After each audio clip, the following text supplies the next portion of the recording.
I'm Jamie Stalcup, Senior Associate Editor of TV Kids, and I have the pleasure of speaking with the cast and director of the new Disney Plus film, Out of My Mind. So, the cast is made up of a lot of acting veterans, but the main character is played by Phoebe, and this is her first feature acting credit. From both a director's perspective and a scene partner's perspective, how do you help a young first-time actor flourish on screen the way that Phoebe did? I mean, I don't really feel like there was anything that I could do to help, like, because I feel Phoebe was so incredible from the outset that really it was me following her lead. I second what Luke says. Phoebe is just a magical human that you want to be around and you want to talk to her. And she's so funny and so smart. And so she really brings a bucket load of magic with her wherever she goes.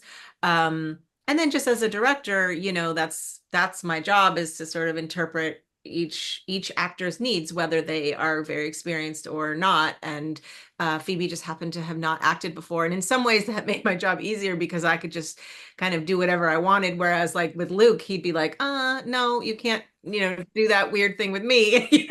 So it's actually quite fun when you're working with somebody who's just starting out, because they have no experience of what other directors do or what's quote unquote normal or not in terms of directing style. So we came up with a lot of really fun different things. I used an earwig with her, and I would talk to her during takes, which is not something you would do with a very experienced actor necessarily.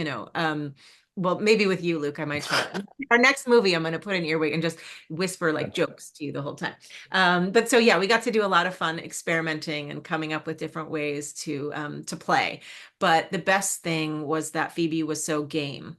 She was so trusting of me and of the process, and just willing to try anything and everything. And that is really, really special. And there is a lot of vulnerability in this movie, and I imagine it would be hard to be so vulnerable if you didn't connect with your scene partners and your director. Tell me about building trust on set among the actors and with Amber in order to be as open and vulnerable as possible to tell the story in such an authentic, moving way. So I was so nervous because I have never been on a set like this before.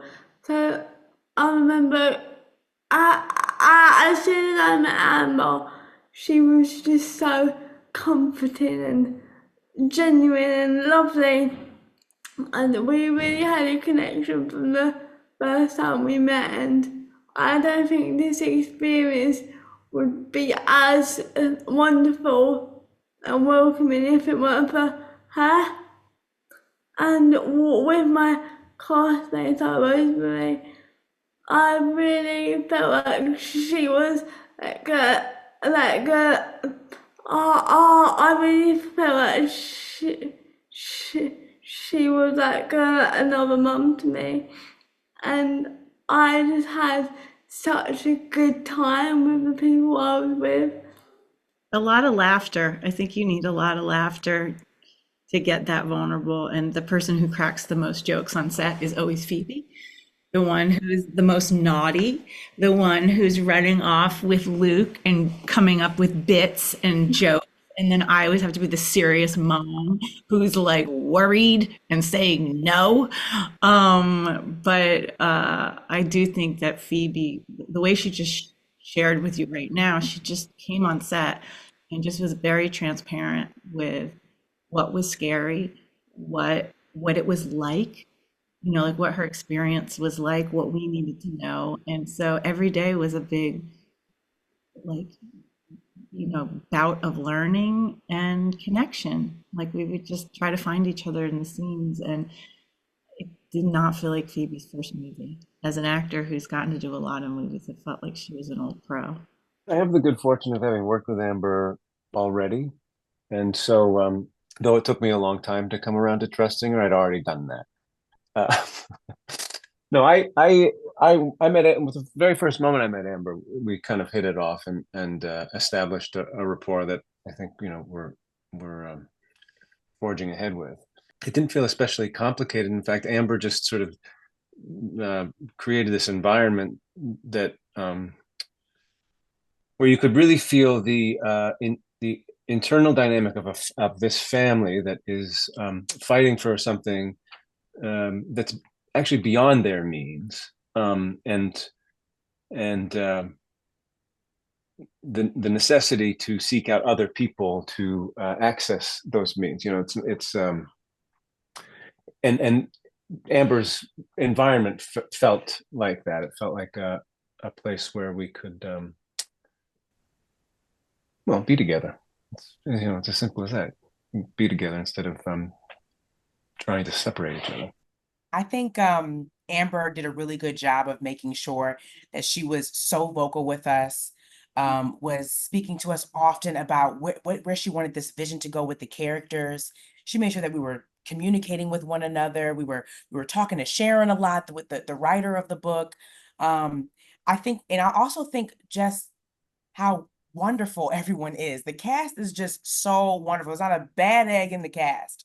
Everybody's so even Michael's character, who's kind of like the mean teacher, is such a like a voice with like behind the scenes as well. Like he's so open to having conversation and really like just made everybody feel comfortable on set. So it's like we were able to create this amazing film because there were so many great people behind it. And I just thank Amber for pulling together such a wonderful cast, because it took a wonderful cast to bring the story to life the way we did.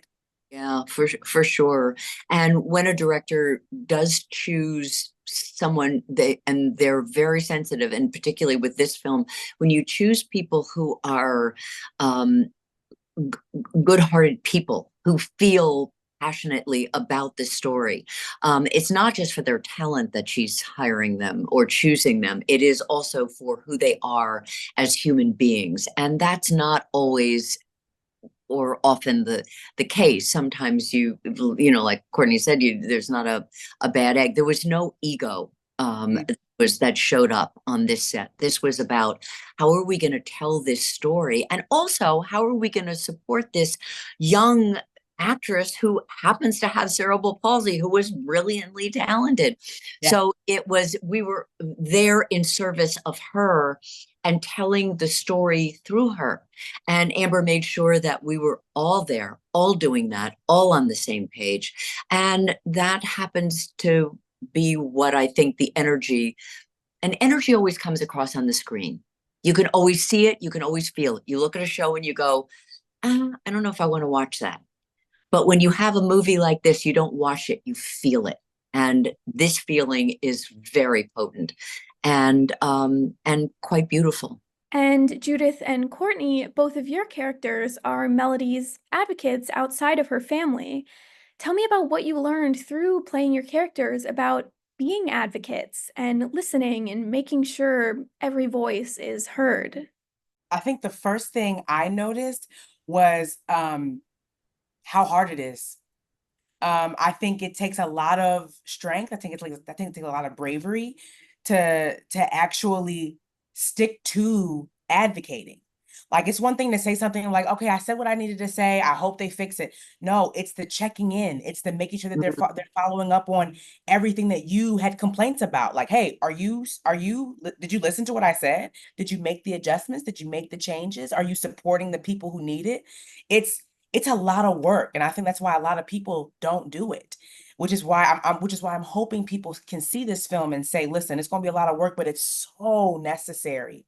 And it's gonna change the culture and change the way we take care of everybody within the society, not just the people who don't need the extra resources. Yeah, and to that point, I would just add on that. Are you hearing me? Are you really listening? Are you paying attention? Or are you just saying yes to me and shoving me aside so that you can be comfortable with whatever your discomfort is about what I'm bringing forward to you? And for many years, I was advocating for many years for HIV and AIDS, for people with HIV and AIDS.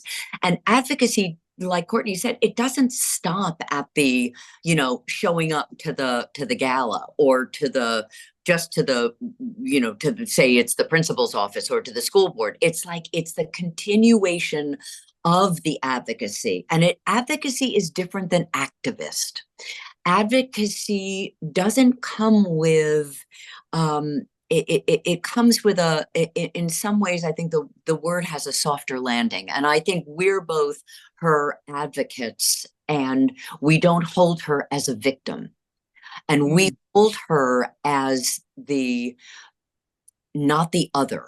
We hold her as the person who could actually illuminate and elevate and change the culture. And that's how we hold her in this story.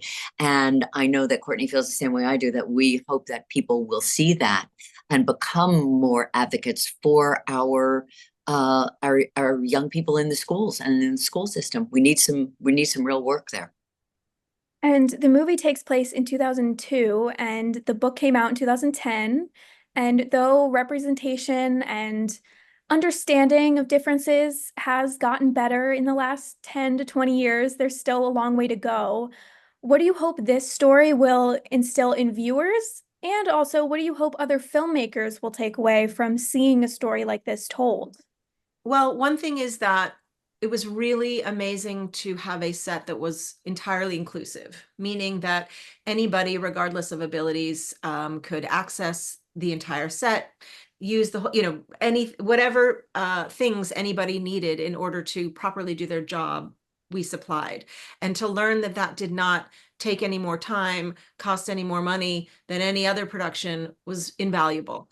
And not only did it not take more time and more money, it also made the set a happier and easier place for everybody, not just our actors with disabilities or our crew with disabilities. It was for everybody.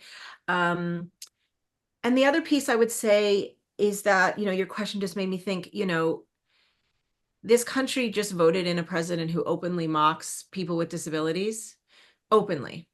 And so I really hope that people watching this movie will start to make a link between how we live our lives, the elected officials that we have in our country, how we treat other people, regardless of how their bodies work or their voices work. It matters how we treat people day to day, how we treat people when we're speaking publicly. So I hope people come away from the film, people in the industry come away from the film with a concept of, wow, I can make an accessible set, it's easy. And I hope people watching the film walk away going, wow, it's really not cool to openly mock somebody with a disability. Instead, I should really approach that with an open heart and an open mind, and instead be curious about people who may look or act or speak differently from how I do. I think this story is going to take a massive step in that journey, because I feel like